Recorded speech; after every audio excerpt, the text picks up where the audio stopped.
So Bitcoin dumped more than 5% last night as the whales just did something that they haven't done since 2018. This is kind of really interesting timing when we start to consider that some of the largest public, vocal advocates and whales for Bitcoin came out last night and started predicting $1 million Bitcoin at the exact same time we're seeing whales publicly dumping Bitcoin. And a lot of people are now starting to wonder, is this cycle over? Is this all that Bitcoin is going to do in this 2025 cycle? Because when we kind of look back throughout history, we're going to see some really interesting, I'm going to call them correlations that I think might be breaking. Before I dive into all of that, let's listen to one of these whales who went on CNBC yesterday and said the following. Good chance Bitcoin could be at $1 million per coin, by 2030 or so. And that's the relationship between interest rates and stocks. It can always be complex. Like for a long time, people thought these things were positively correlated. And now I think over time, people are starting to think of Bitcoin almost like gold or something. It's something people might flee to in times of uncertainty. So it's a hybrid between those two things. But I try not to get too caught up in the short-term trends. What I try to do is look at the long-term trends. And there's a couple of big tailwinds now, which lead me to think that there's a good chance Bitcoin could be at $1 million per coin, by 2030 or so. And that's partly it's the regulatory clarity that's emerging. I mentioned the Genius Act, and now with market structure legislation, hopefully getting close, that could be a major moment. We also saw the United States of America now has a strategic Bitcoin reserve. So if the United States government is going to begin holding Bitcoin, I think that's going to be a massive driver of demand, and the rest of the G20 countries will probably follow suit.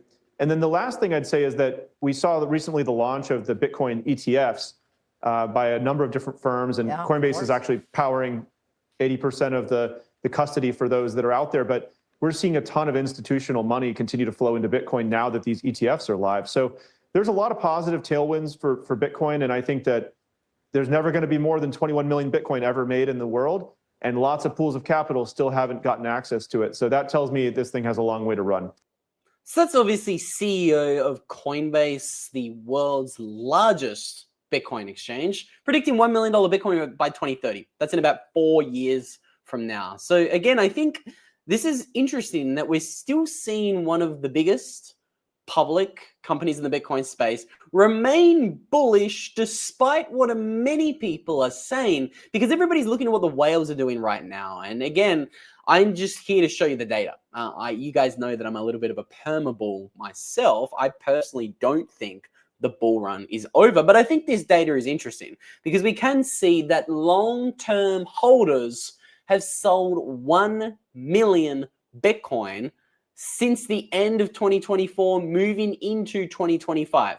Now, I personally do not think this is as bearish as most people believe. I think that we're seeing a little bit of a transition in the Bitcoin space. I think that we have a new smart holder in the Bitcoin space. We used to look at what these long-term holders, these Bitcoin OGs from the early 2010s were doing always. We were paying very close attention to them.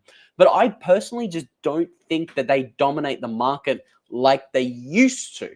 Obviously in 2017, when your average Joe and Jane's just trying to flip Bitcoin for a Lambo, they don't exactly have the same type of money that the OG whales had who were buying Bitcoin very, very early on. So when they were selling Bitcoin, that was obviously a little bit of a red flag, a warning signal, so to say, that the smart money was getting out. But now I think since 2023, 2024, this was the kind of era that Michael Saylor has coined the digital gold rush. I think that since then, we've seen a little bit of a change, so to say, in the market. I no longer think that the Bitcoin OGs are the smart money anymore. I think that a lot of them actually believe in models that I just don't think are directionally correct on how bullish we should be in Bitcoin. And I think the new smart money is buying Bitcoin today. That's the ETFs, sovereign wealth funds, as we're about to hear from in a moment from that second clip I've got prepped for you guys coming from Brian Armstrong, the world's largest exchange. And I just think, yes, it's good to be cognizant of the data. And I do have more that I want to show you guys because we can see very, very clearly the whales have been selling. Let's not forget what happened recently when Galaxy facilitated an 80,000 Bitcoin sell from somebody who was holding for more than 10 years. Obviously, everybody freaked out. They said, Luke, you're wrong. There's always going to be Bitcoin on an exchange. And again, that is true. It's, I think we will get into a world where there is zero Bitcoin on exchanges. And what I think is fascinating here is that even though we saw somebody sell 80,000 Bitcoin in the short term, a lot of people looked at that and said, look, supply shock is canceled. There will always be Bitcoin for sale. Never disagree with that. There will always be Bitcoin for sale. But on the other side of that transaction, how big is the buyer? The higher the price of Bitcoin goes up, because it's available and good, the bigger the buyer checks come.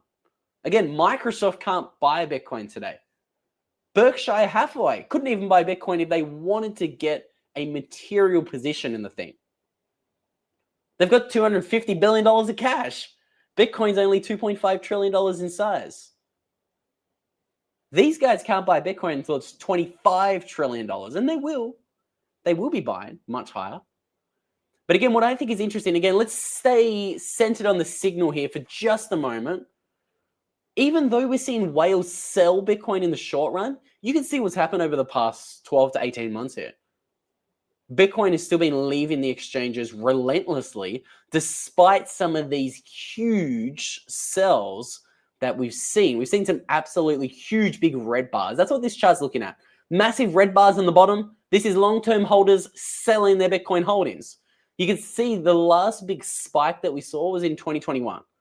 And if you zoom out even further, the spike or the selling that we're seeing from long-term holders really does mimic what we saw in 2017. A pretty significant drawdown in the coins held by long-term holders.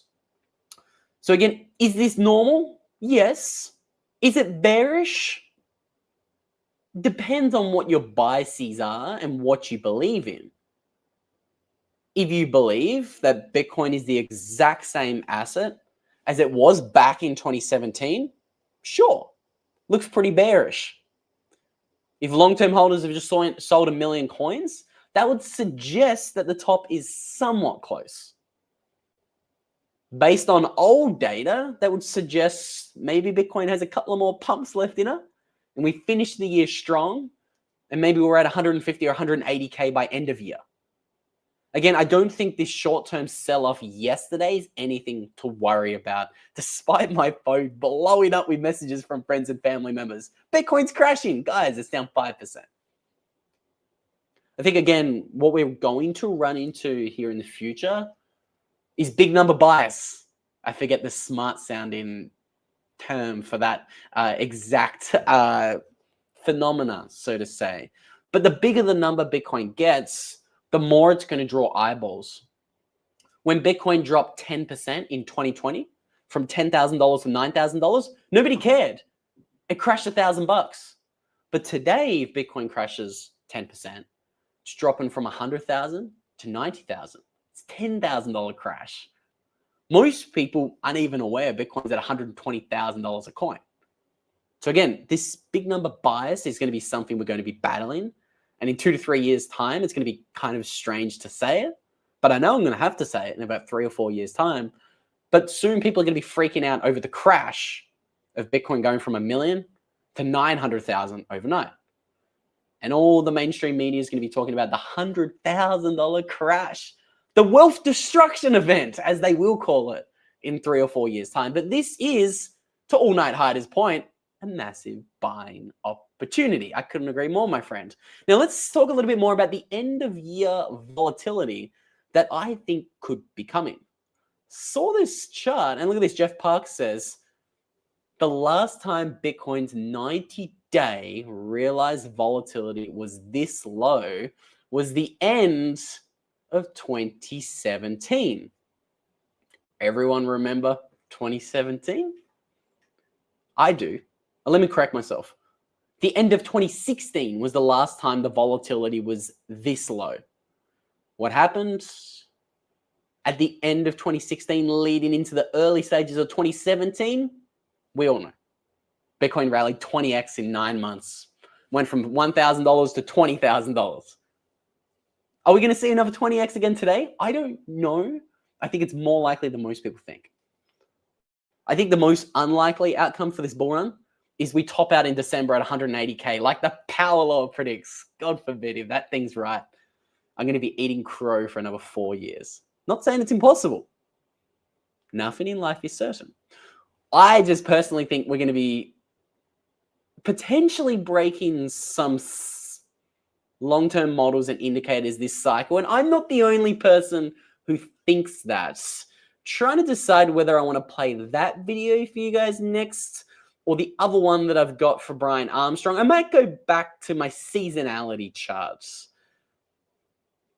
I did earlier say I think Bitcoin's going to be 180K in December. Let me back up that bold claim. That's just if history repeats. We can see Q4 for Bitcoin. It's incredibly bullish. Have a look at this chart here. We can see on average in October, Bitcoin returns 23%, 46% in November, and a modest old 5% in December. What's interesting, have a look at December here. December might, on average, only return 5%, but in bull runs, it's often a lot more giving. Is old Santa Claus in December. We can see 48% gains in 2020. That was our last bull run. Go back to 2017.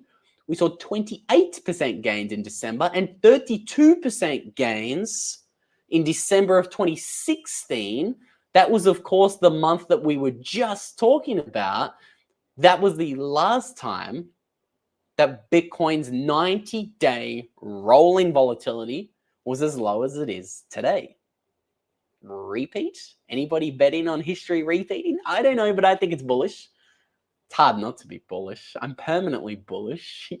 And I just think, look, the data here is pretty clear. I showed you guys the website last week, looking at the Bitcoin bull run indicators.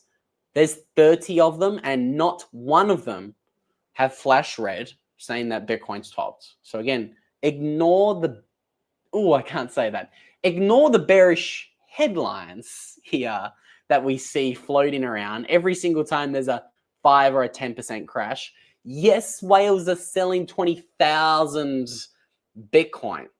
I'm not denying it. It is happening. But what is happening on the other side of that transaction? Whales are selling. This goes again back to our big number bias. My brain still hasn't thought of the more correct professional term for that. But back to our big number bias, we get it. People have sold 24,000 Bitcoin, but who's bought today?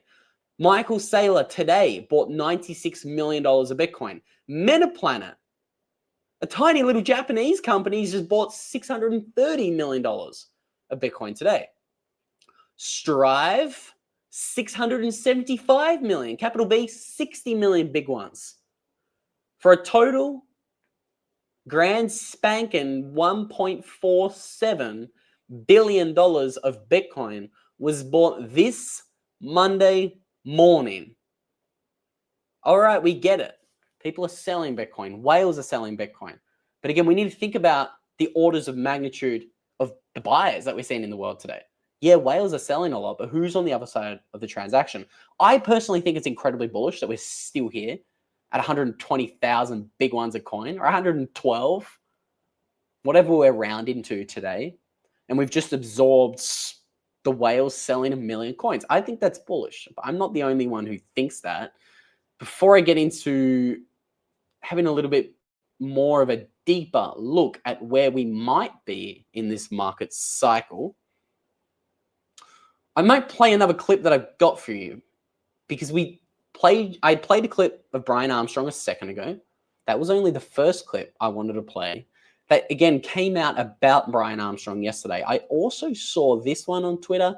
I think it's interesting because this is going to, I think, give us a little bit more context about who are these buyers, the new smart money in Bitcoin taking over the space from the old smart money, the Bitcoin OGs, the whales. This executive order creating a strategic Bitcoin reserve and then a crypto asset stockpile to hold some of these other ones as well. A lot of people don't know, but the U.S.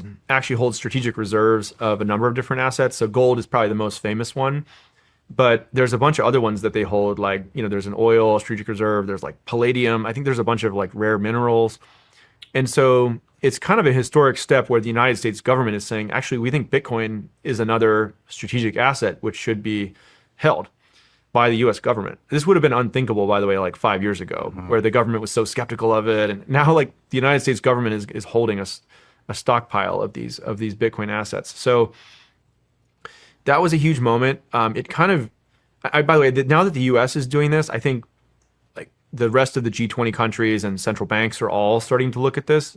It just kind of instantly legitimized it. And President Trump, to his credit, he said he wants to be the first crypto president in the United States and certainly in the world. Like he's all in on this. He's like, America has to lead here. This is a technology to update the financial system and become a financial center of the world, which is important for American power. So he's kind of gone all in on it. And I think the rest of the G20 are now looking at this as a model to follow. Again, if you had told me 5 years ago that we've got the CEO of the world's largest Bitcoin exchange saying that the G20 nations are about to go all in on Bitcoin, they're all looking at it. They're all studying it. I mean, I wouldn't believe you if you had told me the price of Bitcoin is only $120,000 a coin. I'm not going to play you another video from Coinbase because let's be honest, I'm not the biggest Coinbase fan. I don't think they're a Bitcoin fan. I don't think they're a Bitcoin friend.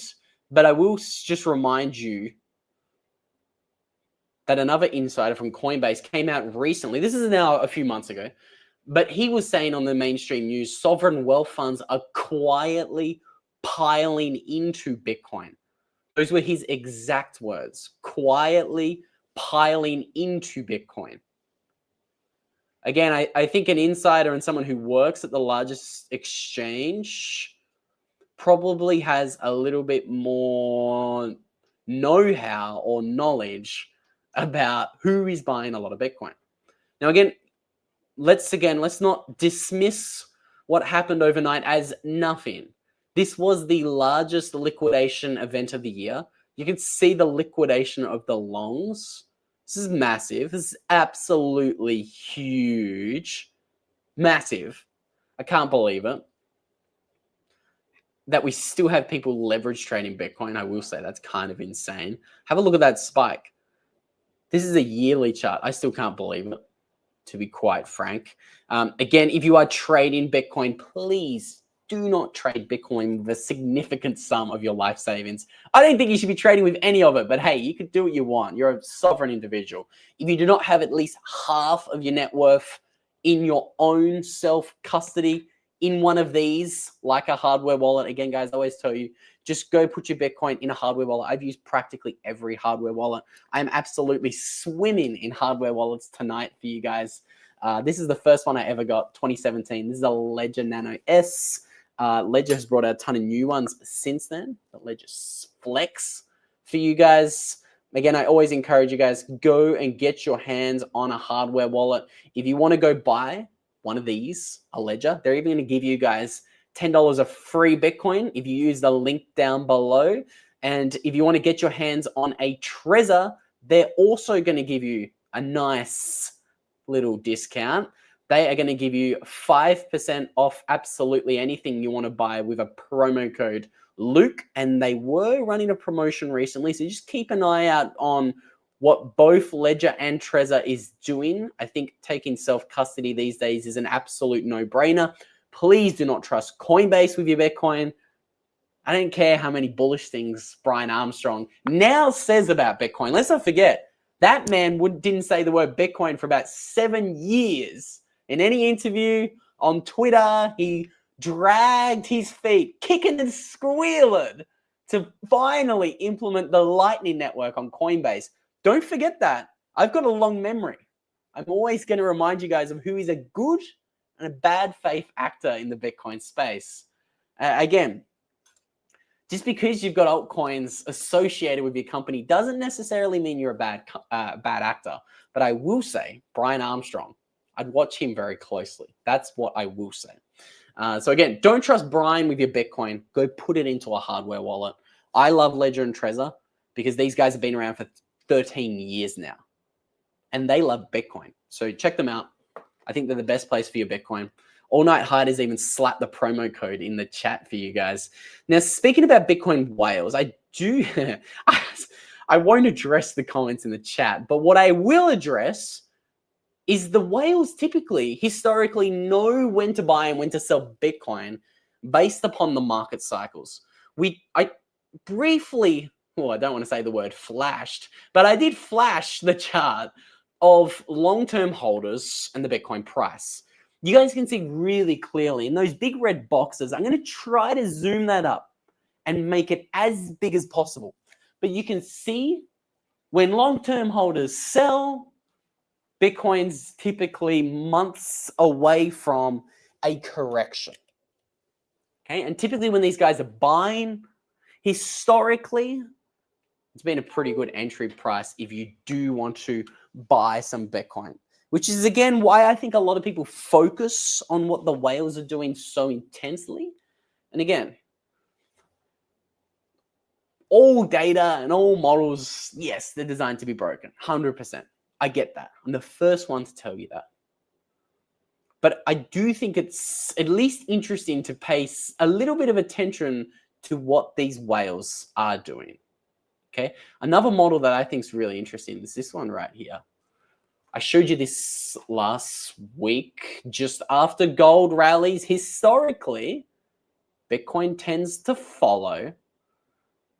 I will say, maybe, just maybe, gold rallying as aggressively as it is right now is a little bit of the precursor of maybe the beginning of the generational Bitcoin bull run.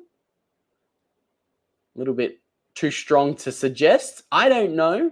What I will say is that right now gold is melting up. Let me show you where the price of gold is right now. It's nearly $3,800 an ounce. It's rallying. About time it caught up. That's a nice big green candle. Look at that. So gold is rallying. Historically, Bitcoin follows gold on a 100-day lag. So if these models continue to repeat, as Down Under Blues, my man in the chat here says, is gold leading Bitcoin? Potentially. Potentially.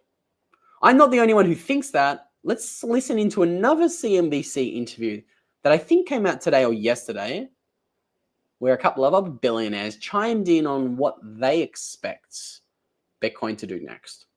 Talking about this, I want to say back in 2012, maybe 13, did you think you'd be sitting there and doing a public offering like this? Short answer is absolutely yes.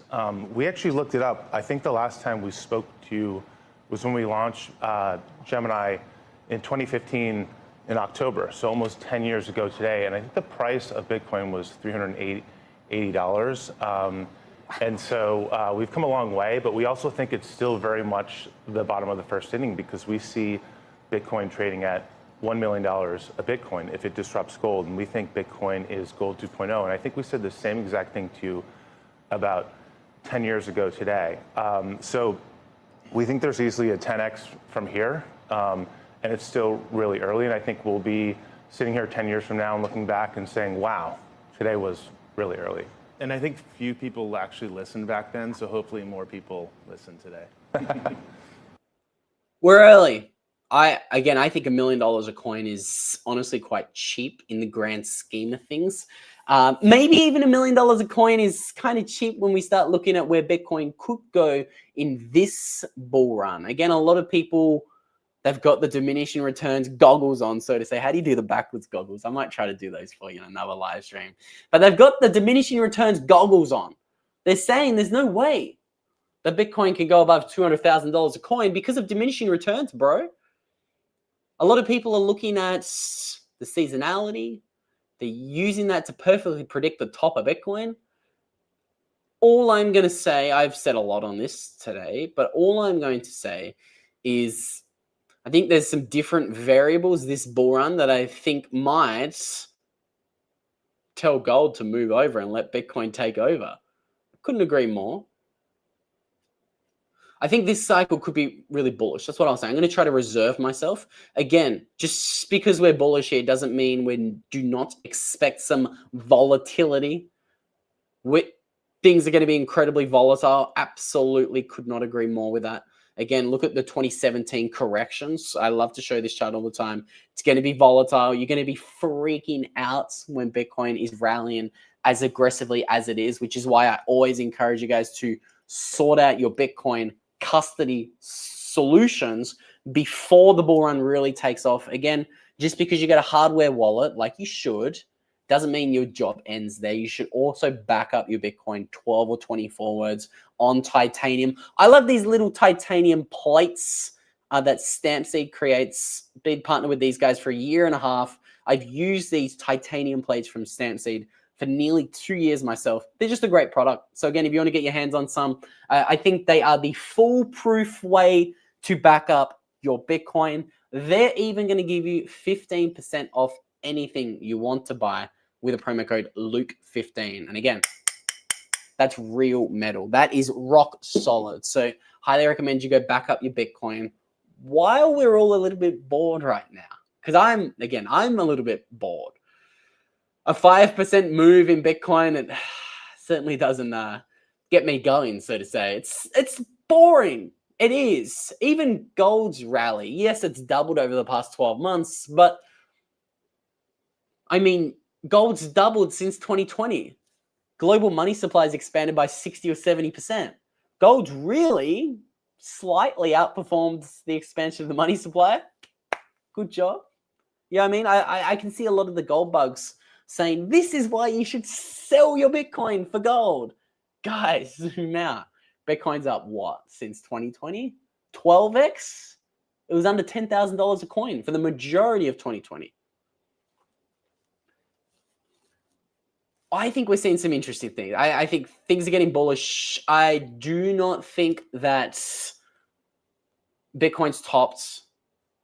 Again, I'm not going to sit here with splinters in my rear end and hedge and wedge myself like you see many people do. I'm incredibly bullish.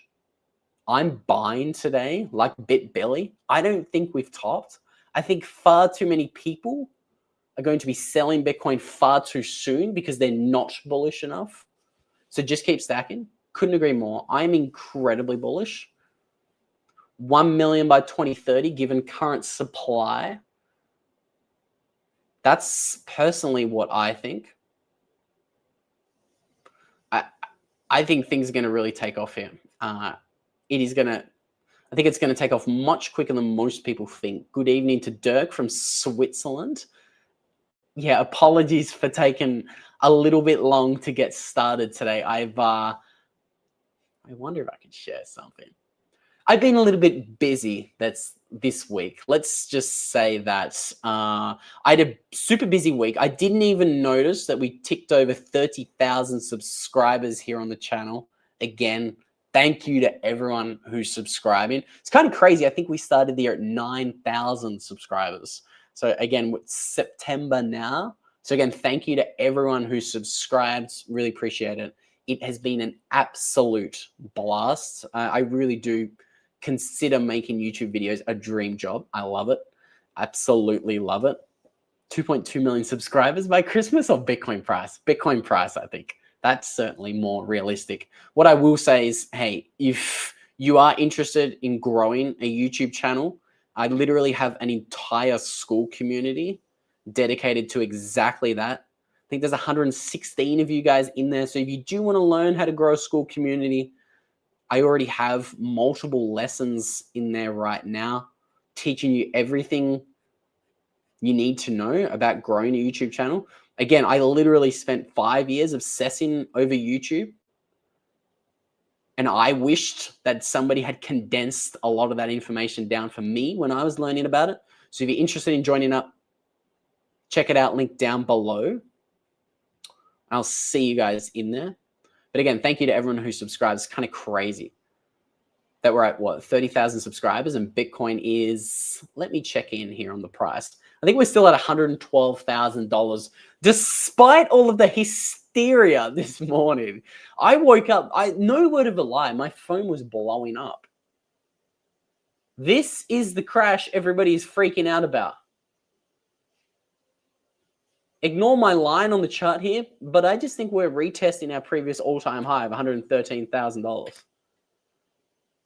Who knows? Who knows? Maybe I'm going to wake up with egg on my face come December and we're at $85,000 a coin. Who knows where the price of Bitcoin is going to be by December? I personally just think higher. I think most people are too bearish on Bitcoin. I just think, again, look at these rallies in the red boxes. Anybody can notice a little bit of a trend here. Bitcoin goes parabolic in Q4 following a halving. You had a halving here in 2016, mid to early 2016. What happened? Bitcoin aggressively rallied after. Same thing here. Bitcoin had a halving in early to mid 2020. Bitcoin aggressively rallied after. Bitcoin had a halving in Q2 2024. That here from memory. What comes next? Who knows? I think parabolic green candles come next. That's just my thoughts. This is my opinion. Again, caveat, nobody knows where the price of Bitcoin is going in the short or the medium term, especially me. I have no idea. I just don't think anybody is appropriately bullish enough on Bitcoin. Simple as that. Maybe a few of you guys are. If you're tuning in and watching me at 7:56 on a Monday night, maybe you are appropriately bullish enough. Again, all I'm going to say is that I just think the only directionally correct model for Bitcoin is this one. I think we're going to see wild prices as Bitcoin heads up that steep part of the S curve and begins to go really, really parabolic. That's when I think things are going to speed up in a big way. I think that's when a lot of people are going to be freaking out over Bitcoin and probably doing a lot of things that they're going to regret in the future. Again, I'll always encourage you guys, never, ever, ever think about selling your Bitcoin. You don't have to sell your Bitcoin and take the tax hit, because there are solutions that you can use to safely, again, use responsible leverage, borrow against your Bitcoin. I think Firefish is a great option. Again, they are a Bitcoin peer-to-peer marketplace. They allow you to link up with somebody else and essentially do a trade. You can borrow against your Bitcoin because there is somebody on the platform who wants to earn yield on their US dollar stable coins. Like I've said, if you don't know where the yield is coming from using any of these borrowing platforms, be incredibly careful. You are probably the yield. Firefish is very open about the fact that, hey, we're just a marketplace.